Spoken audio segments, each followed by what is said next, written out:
तर नमस्कार मित्रांनो, माझं नाव आहे लकी. मी तुम्हाला सांगणार आहे नवीन भरतीतले नवीन व्हिडिओ. तर तुम्हाला माहिती असेल की नवीन भरती ही पोस्टाची खूप सध्या ट्रेंडमध्ये पोस्टाची भरती तुम्हाला सांगू इच्छितो की ही तुम्हाला आता आहे 2 ते 3 महिन्यात दिसून येते. 2 ते 3 महिने कशी काय सगळी यूट्यूबर सांगत आहेत की भावा तो काय पण सांगतोय 2 ते 3 महिन्यांना ऑगस्ट 15 तारखेपर्यंत.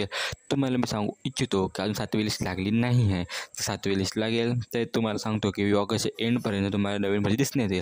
तर 7वी लिस्ट लागली तर ही 2 ते 3 महिन्यापर्यंत पुढे जाऊ शकते. कारण तुम्हाला माहिती आहे नवीन IT 2.0चा नवीन सॉफ्टवेअर अपडेट हा अजून पूर्णपणे झालेला नाही आहे. त्यामुळे ऑगस्टमध्ये तुम्हाला खेचून जाऊ शकतो. आणि मी तुम्हाला सांगू इच्छितो की तुम्ही पोस्टाच्या नवीन भरतीपेक्षा बाकी दुसरीकडे तुम्ही ट्राय करू शकता. कारण GDSपेक्षा जास्त पगार दुसरे पण खूप साऱ्या नोकरी इथे पडलेले असतात. हे खूप चांगल्या प्रकारे असतात. त्यामुळे कसं असतं मित्रांनो, GDSची नोकरी ही तुम्ही शोधा आणि असं बोलत नाही आहे मी. ही तुम्हाला पुढे 7वी लिस्ट आता लागली तर पुढचे तुम्हाला 2 ते 3 महिन्यात तुम्हाला दरून भेटेल.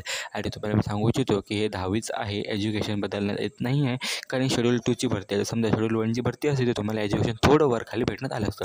माहिती त्याला सबस्क्राईब करून ठेवा. कारण मी असेच भरतीचे व्हिडिओ सांगत असतो, ते पण खूप 1 ते 2 मिनिटाच्या अंतर्गत. उगाच 8 मिनिटे खेचत नाही. माहिती नवीन असेल तर सबस्क्राईब करायला विसरू नका. कारण मी असेच नवीन व्हिडिओ सांगत असतो. धन्यवाद.